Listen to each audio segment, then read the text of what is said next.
पीछे होना, छोटे पीछे हो जाओ, पीछे पीछे हो।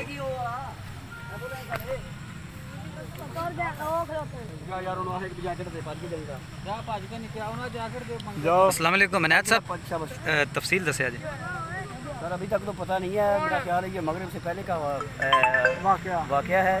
तो छोटा सा बच्चा था, तकरीबन 5-4 साल उसकी उम्र बता रहे हैं।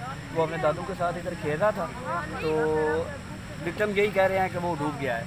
अभी भाई कन्फर्म नहीं है कोई, अभी हमें को इन्होंने कॉल की है, तो हम इधर आप अभी रेस्क्यू का अमल शुरू कर दिया आपने? अभी हम इंशाल्लाह कर रहे हैं, वो आप देख रहे हैं लड़के हमारे। वैसे तो 5 बजे के बाद ये अलाउ नहीं होता, तो भाई हम ज़रूर करेंगे कोशिश, हम कोशिश करेंगे 5 बजे के बाद तो हमारा ऑपरेशन नहीं होता, लेकिन फिर भी हम करेंगे इंशाल्लाह, कोशिश करेंगे कि वो मिल जाए और अपने प्यारों से वो मिल जाए। जी नाजरीन, ये अफजाबाद से कोलो ताड़ जाते हुए रास्ते में प्रेम कोर्ट के करीब नहर है, उसके अंदर रेस्क्यू ऑपरेशन शुरू हो चुका है, जिसमें